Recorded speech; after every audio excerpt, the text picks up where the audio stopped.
Di video kali ini kita akan belajar tentang layer access data, yaitu memisahkan layer access data dalam membuat sebuah software. Di kebanyakan video tutorial yang saya buat, layer access datanya saya generate atau saya buat di level web application-nya. Tentu saja tidak ada yang salah dengan apa yang saya lakukan, karena memang aplikasi yang saya buat adalah masih levelnya sederhana. Bayangkan jika kita punya project yang mengharuskan kita membuat lebih dari satu application di dalamnya. Katakanlah kita punya web application dan console application. Tanpa kita memisahkan layer akses datanya, maka ada dua entity framework yang kita harus generate di project yang kita buat. Satunya adalah di web application dan yang kedua adalah di console application. Hal ini tentu saja akan semakin merepotkan manakala kita perlu menambahkan satu kolom di suatu table atau perlu menambahkan satu table di dalam database kita. Maka ada dua tempat yang kita harus update. Ada dua entity framework yang kita harus update. Tentu saja ini menjadi kekurangannya karena kita melakukan hal yang redundant untuk sesuatu yang sebenarnya bisa kita minimalisir. Nah, tugas kita adalah kita akan membuat entity frameworknya terpisah sehingga lebih independen, dan tentu saja dengan pemisahan ini console application dan web application akan merujuk ke sumber data yang sama. Oke, selanjutnya kita akan mulai dengan codingannya. Oke, hal yang pertama yang kita lakukan adalah kita akan membuat database. Kita kasih nama data access tutorial. Tambahkan satu table di dalamnya. Misalnya saya kasih nama tabelnya identifier, kita set dulu primary key-nya.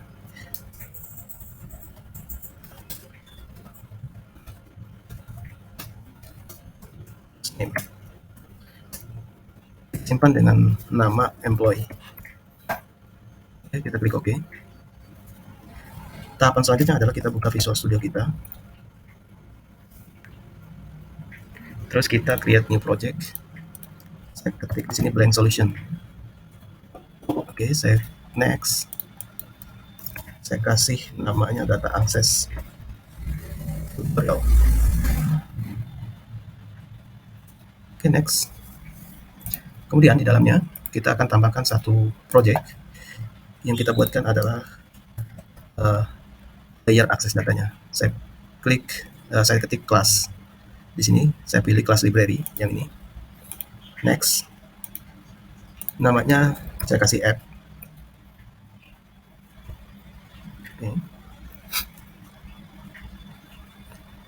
Oke, ini kelas ini bisa saya hapus ya. Kita tambahkan sebuah folder di dalamnya, folder db. Di dalamnya kita add new item. Kita akan mengenerate entity data modelnya, data access tutorial atau data access model, boleh.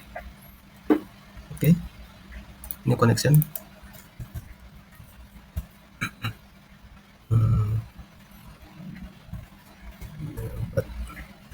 A 18C 18C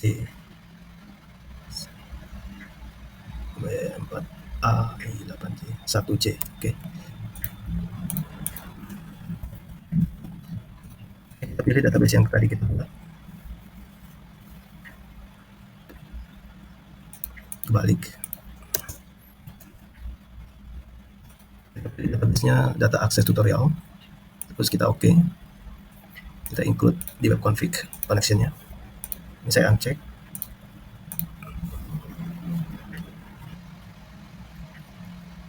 Oke, entity modelnya udah tergenerate, terus kita simpan. Oke. Selanjutnya di solutionnya kita akan membuat atau kita akan menambahkan satu project lagi. Kita cari web application, terus kita cari yang buat net frameworknya. Oke, yang ini. Next. Kita kasih namanya di sini web app. Create MVC.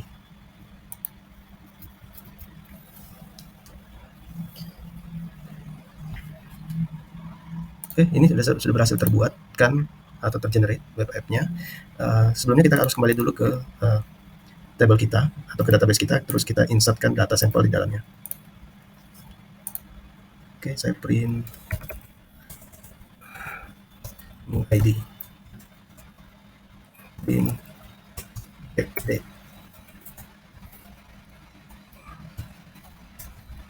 seperti ini. Saya copy dan saya masukin ke table employee-nya. Saya kasih nama di sini.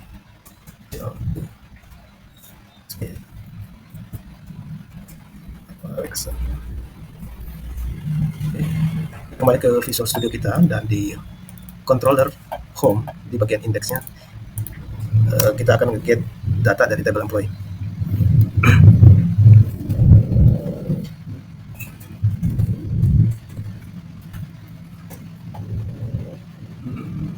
Data access entity.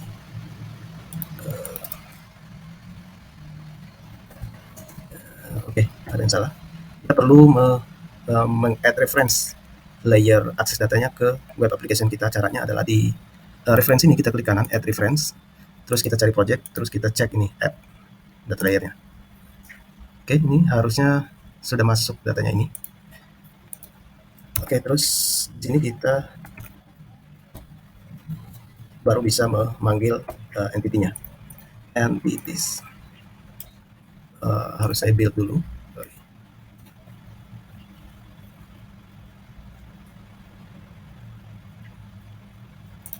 Lalu kita akses. Oke, kita coba lihat di sini. Data access. Model.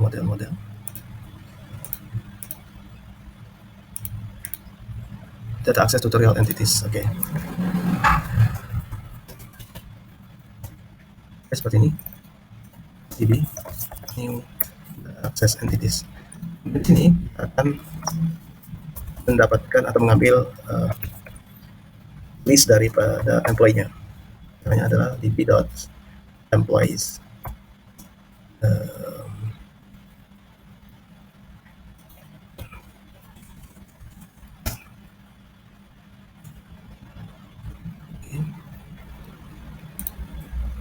Oke, kita harus menambahkan di sini di bagian webnya entity framework. Klik kanan manage NuGet packet manager, terus di sini saya cari entity framework. Oke, seperti ini.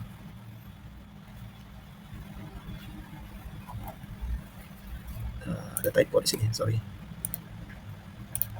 Saya install. Tunggu sampai prosesnya selesai.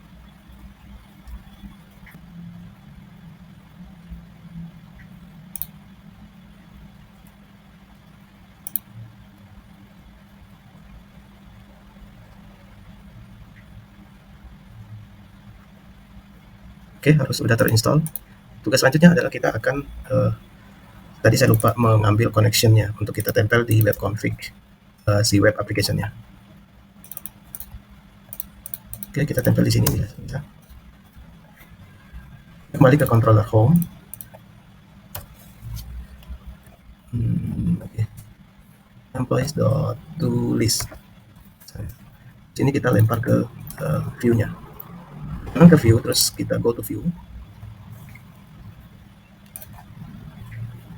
Di bagian paling atas, baris paling atas, saya akan tulis model, terus list app.db db.employee. Seperti ini. Nah, saya bisa menghapus ini. Saya buatkan sebuah table di sini. Misalnya table border.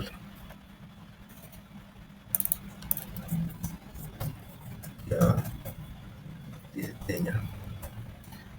Misalnya di sini name, date created. Oke, seperti ini. Terus saya loop datanya for each item in model. Seperti ini. Ini bisa saya copy, terus saya masukin di sini.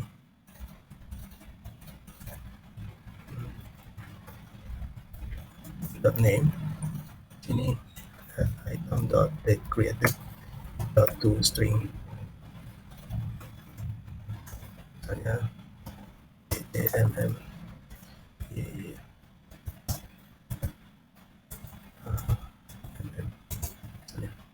Ini kalau ada error seperti ini tinggal tambahin di depannya value-nya. Oke. Kita coba jalankan. Oke, ini karena yang aktif ini app, maka kita harus ganti targetnya jadi web app. Oke, set startup-nya. Kita coba jalankan.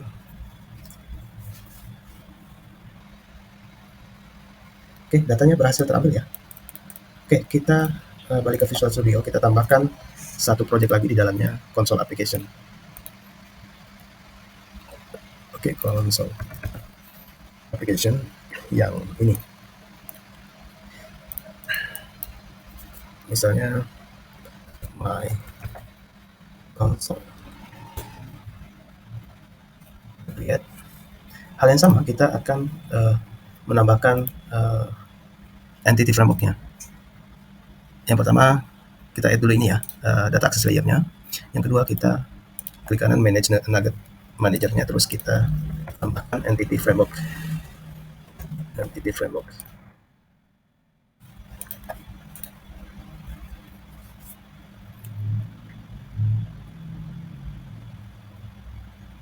Oke, seperti ini. Accept.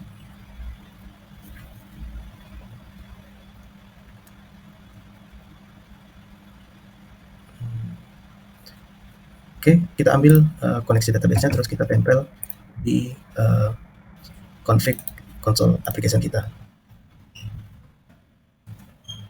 Sorry, ini saya copy, saya paste di sini. Oke. Di bagian program.cs ini, kita akan menginisiasi entity framework-nya agar bisa diakses. Misalnya data access tutorial entities jadi new data access tutorial entities employees db.employee.toList toList ada yang salah. Oke, employee toList ini. Hal yang sama, kita load item in employees.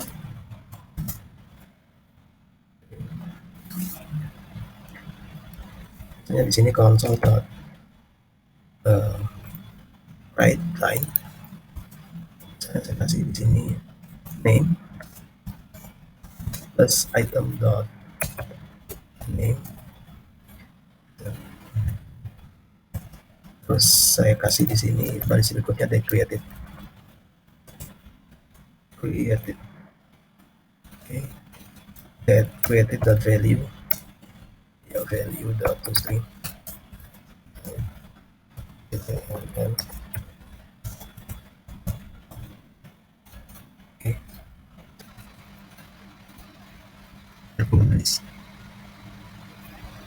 Oke, berhasil ya.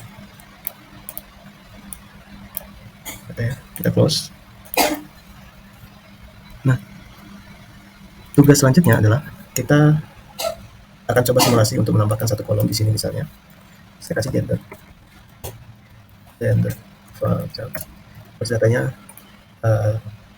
saya tambahin gendernya di sini, male, female. Ini di sini saya tambahin juga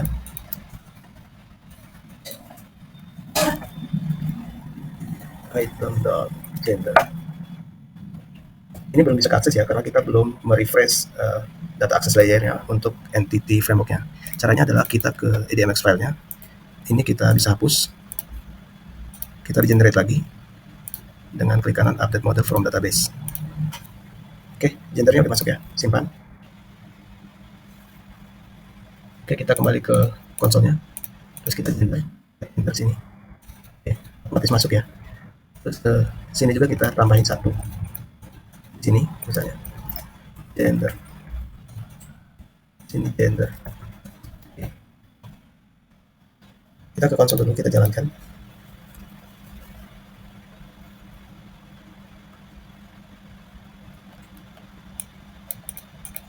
Oke, gender. Oke.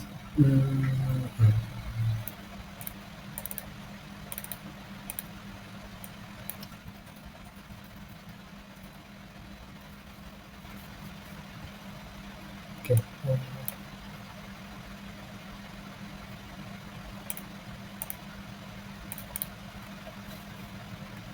Oke, jadi masalahnya kenapa datanya cuma tampil satu baris karena kita menaruh console read lainnya di dalam loop. Harusnya kita taruh di luar daripada for loop.